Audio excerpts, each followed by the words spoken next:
ce que tu as fait pour moi. Je t'ai perdu comme une dans le sable. Tu m'as cherché et tu m'as sauvé. Oh Seigneur, je te dis merci pour tant d'amour manifesté pour moi. Que puis-je te donner, oh mon amour? Je te confie toute ma vie. Oh Seigneur, ne m'abandonne pas. Je vous salue, bien-aimés dans le Seigneur Jésus-Christ. Que Dieu vous bénisse. Le royaume de Satan, c'est ça notre thème. Et ce soir, nous voyons le 9e sujet, dont le titre est « Les esclaves des hommes ». Les esclaves des hommes. Nous allons lire ça dans la Bible. Mais avant de lire, nous vous bénissons une fois de plus au nom de notre Seigneur Jésus-Christ. Et nous vous supplions de partager nos messages avec les autres et de vous abonner à notre chaîne. Nous allons prier. Notre Seigneur et notre Dieu, nous nous recommandons entre tes mains pour écouter cette parole. Que ton Esprit Saint descende au milieu de nous, au-dedans de nous, pour nous ouvrir les cœurs, afin que nous soyons attentifs à cette parole. Et que ton Esprit Saint soit notre enseignant. Selon qu'il est écrit, ils seront tous enseignés de Dieu. Nous avons ainsi prié avec action de grâce, au nom de notre Seigneur Jésus-Christ. Amen. Les esclaves des hommes. Nous allons lire Actes des Apôtres, chapitre 14.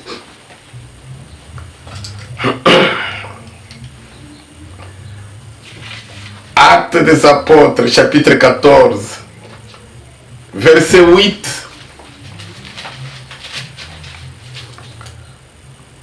Jusqu'à 18.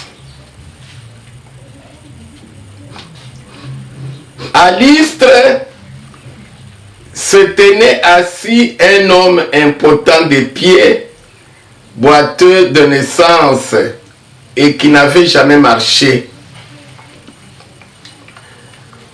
Il écoutait parler Paul. Et Paul, fixant les regards sur lui et voyant qu'il avait la foi pour être guéri, dit d'une voix forte, « Lève-toi droit sur tes pieds. » Et il se leva d'un bond et marcha. À la vue de ce que Paul avait fait, la foule éleva la voix et dit en langue lycaonienne, « Les dieux sous une forme humaine sont descendus vers nous. » Ils appelaient Barnabas Jupiter et Paul Mercure, parce que c'était lui qui portait la parole. Le prêtre de Jupiter, dont le temple était à l'entrée de la ville, amena des taureaux avec des bandelettes vers les portes et voulait de même que la foule offrir un sacrifice. Les apôtres Barnabas et Paul, ayant appris cela, déchirèrent leurs vêtements et se précipitèrent au milieu de la foule en s'écriant, « Ô homme, pourquoi agissez-vous de la sorte? Nous aussi, nous sommes des hommes de la même nature que vous. Et vous apportant une bonne nouvelle, nous vous exhortons à renoncer à ces choses vaines pour vous tourner vers le Dieu vivant qui a fait le ciel, la terre, la mer et tout ce qui s'y trouve. Ce Dieu, dans les âges passés, a laissé toutes les nations suivre leur propre voie, quoiqu'il n'ait cessé de rendre témoignage de ce qu'il est, en faisant du bien, en vous dispensant du ciel les pluies et les saisons fertiles, en vous donnant la nourriture avec abondance et en remplissant vos cœurs de joie. À peine purent-ils par ces paroles empêcher la foule de leur offrir un sacrifice. Amen. Nous allons ajouter 3 versets dans Jean, chapitre 2, versets 23 à 25. Pendant que Jésus était à Jérusalem à la fête de Pâques, plusieurs crurent en son nom, voyant les miracles qu'il faisait. Mais Jésus ne se fiait point à eux, parce qu'il les connaissait tous, et parce qu'il n'avait pas besoin qu'on lui rendît témoignage d'aucun homme, car il savait lui-même ce qui était dans l'homme. Amen. Les esclaves des hommes. Bien-aimés dans le Seigneur, nous parlons du royaume de Satan. Le sujet de ce soir, les esclaves des hommes. Nous avons lu dans Actes des Apôtres, chapitre 14. Nous avons lu ensemble, à partir du verset 8 jusqu'au verset 18. Au début de leur ministère de la parole, les apôtres Paul et Barnabas, ils sont arrivés dans une ville appelée Lystre. Ils ont annoncé la bonne nouvelle de notre Seigneur Jésus-Christ. La Bible dit, dans l'assemblée, il y avait un impotent, un paralytique de naissance. Il n'avait jamais marché. Il n'était pas le seul. Il y avait beaucoup de cas pareils. Mais pendant la prédication de l'évangile, Paul, par le Saint-Esprit, a remarqué qu'il y avait dans cet impotent dont il est question ici, la foi pour être guéri. Et Paul lui a dit, lève-toi, marche sur tes pieds.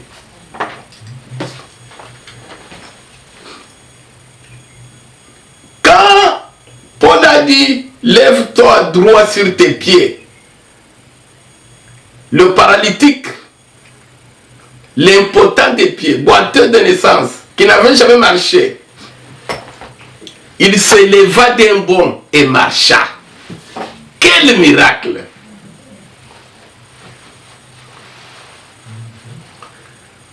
Mais la foule, quand elle a vu, avec leurs yeux de la chair, ce prodige, ce miracle extraordinaire, opéré par les apôtres Paul et Barnabas,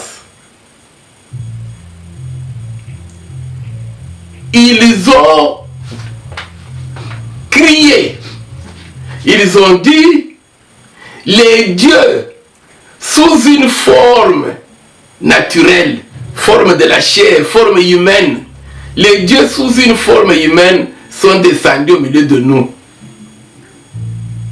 Et ils ont commencé, ils sont allés chercher les sacrifices, les offrandes, pour leur offrir, donner à Paul et Barnabas. Parce que c'était pour eux, pour cette foule, des dieux descendus du ciel, sous une forme humaine. À côté, il y avait le temple de Jupiter. Jupiter, le dieu des Grecs. Les grands dieux en ce temps-là, c'était les Jupiter, les Zeus, les dieux des Grecs et des Romains.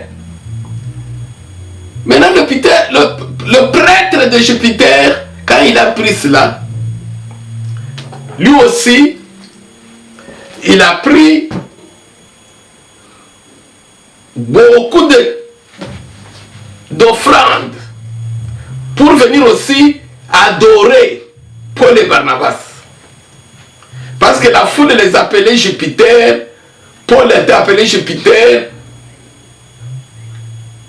Barnabas est appelé Jupiter et Paul est appelé Mercure, comme c'était lui qui prêchait.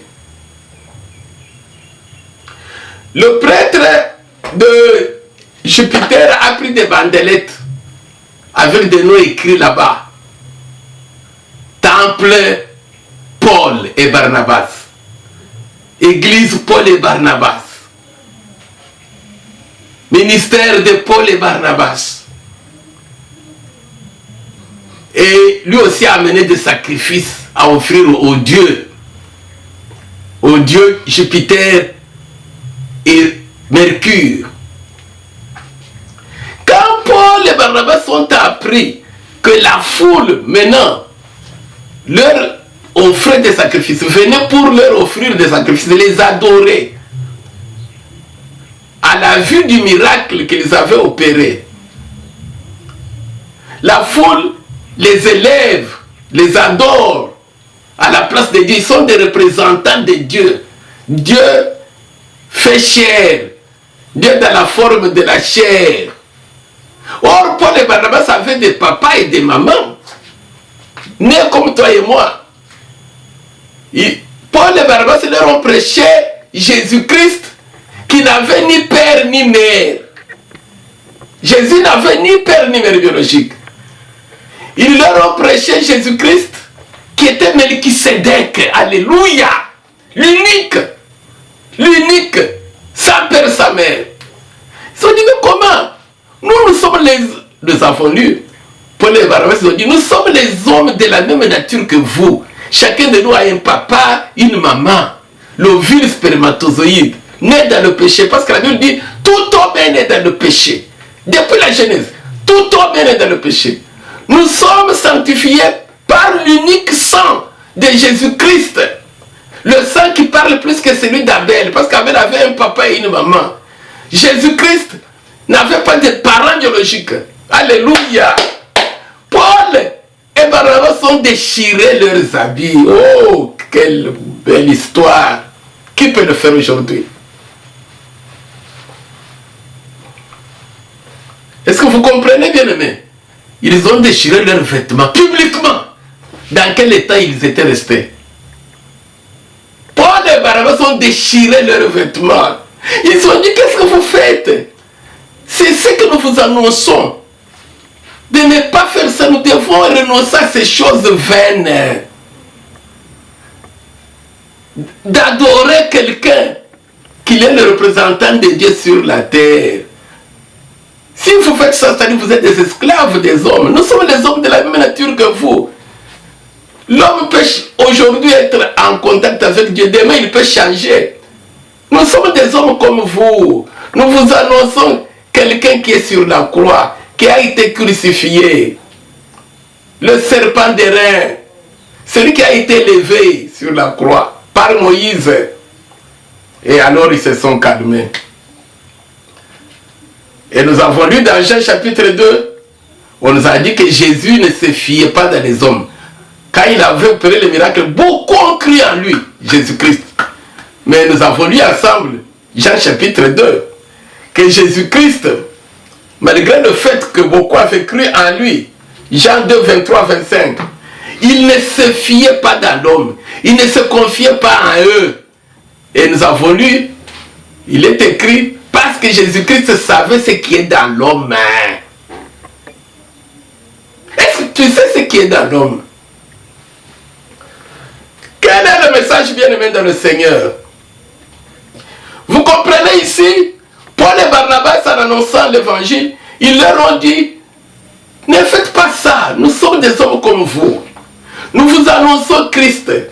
C'est-à-dire, entre vous, les chrétiens, et Dieu, qu'il n'y ait pas un homme comme intermédiaire, qu'il n'y ait pas un homme comme médiateur. Si vous prenez un homme, vous le considérez comme médiateur entre Dieu et vous, vous êtes en train d'adorer un homme, c'est-à-dire vous êtes en train d'adorer Satan. Satan est esprit et Dieu est esprit. Jésus-Christ a dit, il n'y a que 2 mètres. Ou tu adores Jésus, et tu n'adores pas Satan, ou tu adores Satan et tu n'adores pas Jésus. Les esclaves des hommes, ce sont les chrétiens qui n'ont pas de relation directe avec Dieu. Ils ont dans leur pensée, dans leur cœur, un homme ou un groupe d'hommes qui sont intermédiaires entre Dieu et eux. Mais ce sont des chrétiens, ils invoquent le nom de Jésus-Christ. Ils adorent Satan.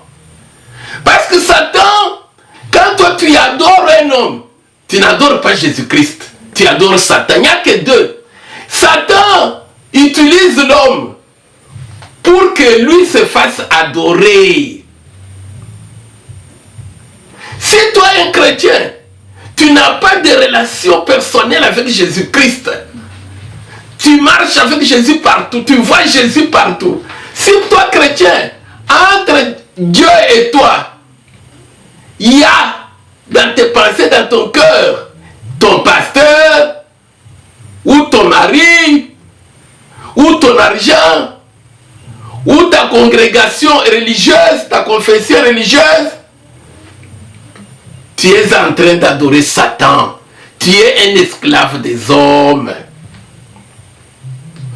Voilà pourquoi Dieu dit, maudit soit l'homme qui se confie dans l'homme, mais béni soit l'homme qui se confie dans l'Éternel.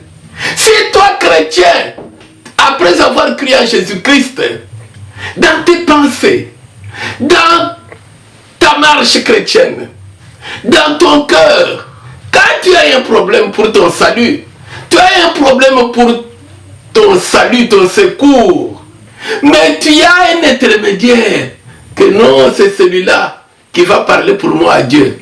C'est grâce à celui-là que Dieu va m'exaucer. Tu es esclave des hommes. Celui qui n'est pas esclave des hommes, c'est celui, le chrétien, qui a des relations directes avec Dieu. Qui sait lui-même parler à son Dieu. Et quand il parle à son Dieu, il voit Dieu. Qui n'est pas à chaque moment un petit problème. Il est prêt à appeler frère David. Prie pour moi. Je suis malade. Prie pour moi. Demain je vais. Non. D'abord lui prie. D'abord lui il a Dieu. Il a crié en Dieu. Il a rencontré Dieu. Est-ce que tu as rencontré Dieu? Il y a un seul médiateur. Nous allons lire. Entre Dieu et les hommes. Jésus-Christ homme. Voilà pourquoi la Bible dit que nous devons tout faire. Quoi que vous fassiez, en acte ou en parole, faites tout au nom du Seigneur Jésus. C'est-à-dire que toi, dans ta tête, tu ne portes pas les noms des hommes ou les noms de la congrégation religieuse à laquelle tu appartiens pour ton salut, pour la solution de tes problèmes. Tu vas d'abord Jésus-Christ direct, la nuit et le jour. Les hommes peuvent t'aider pour t'accompagner dans les prières. Les serviteurs de Dieu peuvent t'aider pour prier pour toi, mais qu'ils ne soient pas pour toi des intermédiaires. Quand tu prends un homme comme intermédiaire, comme médiateur dans tes pensées, dans tes cœurs, tu adores Satan, alors il y a les scandales. Voilà la sémence de Satan. Ainsi donc, je vous ai donné le sujet. Voilà pourquoi Paul et Barnabas ont dit, ne nous donnez pas des offrandes. Ils ont déchiré les vêtements pour que la population voie qu'elles sont rien. Ce sont seulement des hommes. Mais regardez les scandales aujourd'hui. Et regardez comment les chrétiens d'aujourd'hui s'agenouillent devant les hommes. Et regardez comment aujourd'hui les chrétiens élèvent des hommes. Et regardez comment une femme mariée, elle veut, non, le pasteur m'a invité à la veillée. On va prier pour moi pendant la nuit. Tu quittes ton mari. Voilà pourquoi nous apprenons. Oh non, le pasteur était en train de me laver la nuit avec de l'huile, avec de l'eau. Il m'a violé. Voilà ce que nous voyons partout aujourd'hui. Pourquoi? Parce que les chrétiens d'aujourd'hui sont devenus des esclaves des hommes. Toi, quand tu crois en Jésus-Christ, tu dois avoir des relations d'abord personnelles avec Jésus-Christ. Avant de beaucoup parler, nous allons lire ça. Qui est le médiateur entre toi et Dieu? Est-ce qu'un homme, un pasteur, ta confession religieuse, ton prophète ou je ne sais pas ta prophétesse, qui? Voilà pourquoi il y a les scandales. Parce que tu t'es fait esclave des hommes. Lisons alors le sujet que je vais vous annoncer. Pas de médiateur entre toi et les hommes, que toi tu aies des relations directes avec ton Dieu. Que ton espérance, ton secours soit fondé sur l'Éternel directement. Parce que tu as créé un salut, tu marches avec Jésus, tu es Jésus, tu es un sacrificateur.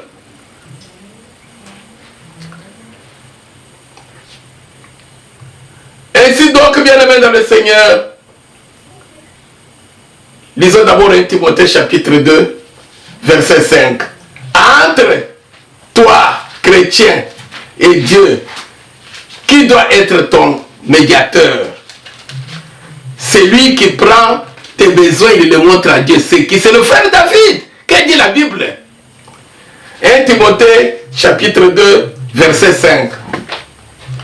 Car il y a un seul Dieu et aussi un seul médiateur entre Dieu et les hommes, Jésus-Christ, homme. Alléluia. Ajoutons Acte 4, verset 12. Acte 4, verset 12.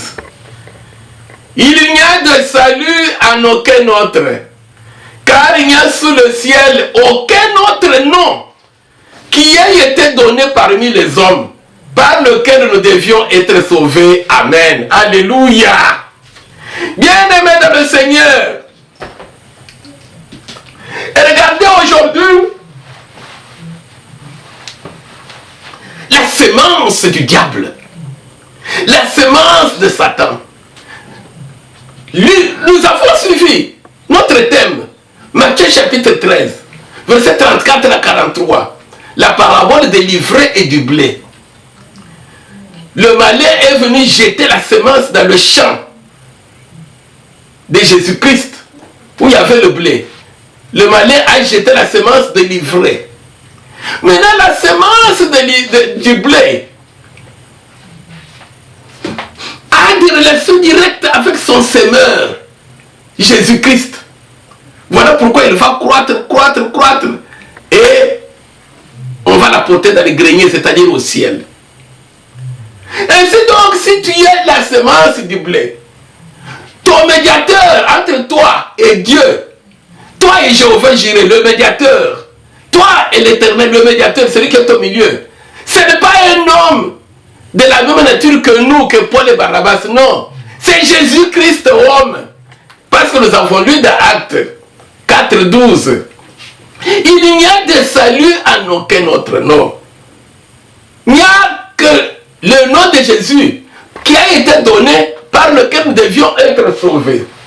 C'est-à-dire, bien-aimé, ma soeur, mon frère, l'homme peut faire du bien pour toi, ton mari, ton frère, tes parents, ton, je ne sais pas, serviteur de Dieu, pasteur ou qui, la confession religieuse à laquelle tu appartiens. Sache que tout le bien qu'on te fait dans ce monde, il y a quelqu'un qui t'aime, qui utilise tous ces gens-là pour te faire du bien. C'est quoi la Bible dit? Si l'Éternel ne bâtit pas la maison, ceux qui la bâtissent travaillent en vain. Si l'Éternel ne touche pas le cœur de quelqu'un, c'est quelqu'un ne peut rien faire du bien pour toi. Et si donc toi, dans ta foi, vois directement Jésus. Quand Paul prêchait, il y avait beaucoup de paralytiques, il y avait beaucoup de malades. Pourquoi seulement celui-là qui a été guéri? Paul a vu qu'il avait la foi.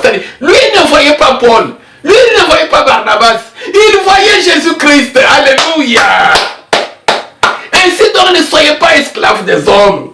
Voilà pourquoi il y a des scandales, des scandales. Vous savez pourquoi? Tous ces scandales, c'est parce que nous nous sommes faits des esclaves des hommes. Paul a refusé les bandelettes. Temple Paul.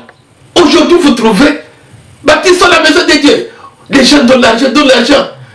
On construit. Et puis on écrit là-bas, Temple David Mutombo. Et toi, tu viens, tu pries. Est-ce que David Mutombo est mort pour toi sur la croix? Vous trouvez dans le monde, il y a des temples avec les noms des gens, les noms de quelqu'un. Oh non, c'est notre pasteur. Temple, ministère, tel. Bien-aimé dans le Seigneur. Tout c'est... Et quand quelqu'un là meurt, parce que moi j'ai écrit là-bas, Temple David Mutombo. Quand je meurs, je prends mon fils. Que ça soit mon fils ou ma fille. Allez, votre pasteur.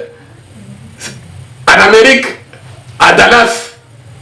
Il est là, que je connais très bien, que vous connaissez très bien.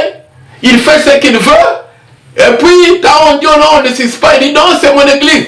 Allez, sa fille là-bas qui marche de la prostitution dans l'église même, qui met au monde avec celui-ci, celui-là, allez, elle devient pasteur.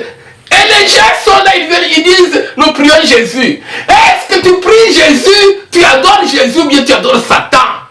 Satan aujourd'hui se fait adorer au travers des hommes. Bien aimé, nous courons avec la montre. Je vais rapidement vous donner alors esclaves des hommes. Nous allons lire ça. 1 Corinthiens 7, 23. 1 Corinthiens 7, 23. Paul et Barnabas ont déchiré les vêtements. Est-ce que tu as des relations directes avec Jésus-Christ? Tu parles à Jésus. Jésus te parle. Ou bien toi c'est toujours, demandez-moi pour moi Jésus. Voilà pourquoi vous courez pour dire, oh, venez chez moi, chez le prophète. Ah, c'est lui qui prie avec Dieu. C'est la prophétesse. Mais toi, tu as crié en Jésus. Tu dis que tu as Jésus, il habite au-dedans de ton cœur. Jésus, c'est lui le Dieu des esprits des prophètes. Comment tu es derrière les gens? Voilà pourquoi on va te coucher avec toi pendant la nuit. Viens, Dieu m'a dit que c'est toi ma femme. Ton mari là-bas, ce n'est pas ton mari. Voilà des scandales qu'ils sont en train de vivre. 1 Corinthiens, chapitre 7, verset 23. Suivez. 1 Corinthiens 7, 23. Vous avez été rachetés à un grand prix. Ne devenez pas esclaves des hommes. Vous avez été rachetés à un grand prix, le sang de Jésus. Ne devenez pas esclaves des hommes. Il n'y a pas un homme qui a versé son sang, le sang pur de Dieu. Non, tout homme est né d'un père et d'une mère. Il y a un seul Melchisedec qui nous a rachetés, qui vous a rachetés par son sang. Ne devenez pas esclaves des hommes en étant fanatique des hommes, en ayant un intermédiaire et médiateur. Nous allons rapidement lire le dernier verset parce que le temps est déjà à la fin. Le Saint-Esprit va vous aider davantage, davantage à comprendre le message. Nous terminons par Acte 8, rapidement. Verset 39 à 40.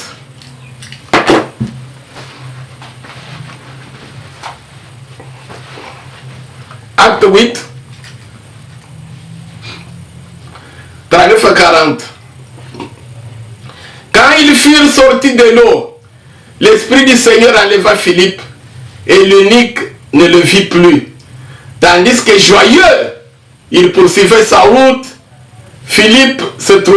Tandis que joyeux, il poursuivait sa route, Philippe se trouva dans Azote, d'où il alla jusqu'à Césarée en évangélisant toutes les villes par lesquelles il passait. Quand ils furent sortis de l'eau, l'Esprit du Seigneur enleva Philippe. Et l'eunuque ne le vit plus. Mais malgré ça, il était joyeux, il a poursuivi sa route. Nous connaissons l'histoire. Philippe, Dieu l'envoie pour aller prêcher l'évangile, la bonne nouvelle, à un riche, un multimilliardaire, ministre des Finances de la reine d'Éthiopie. Philippe arrive là-bas, il lui prêche l'évangile, il le baptise. Maintenant, pouf, Dieu enlève Philippe. Comme ça dans la chair. Dieu enlève Philippe, il l'amène à Césarée. Maintenant, l'eunuque ne voit plus celui qui lui a prêché l'évangile.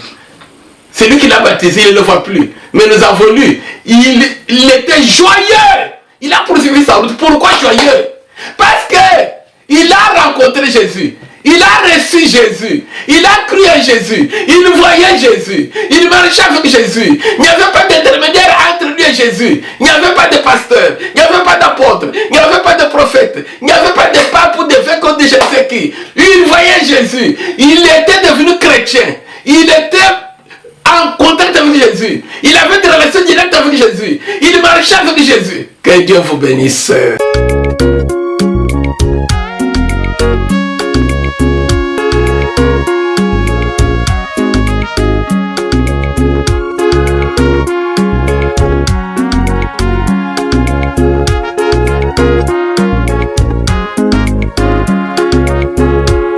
Je pense à ton amour et à tout ce que tu as fait pour moi.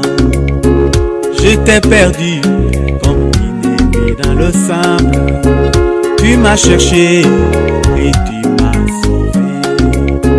Oh Seigneur, je te dis merci pour tant d'amour manifesté pour moi.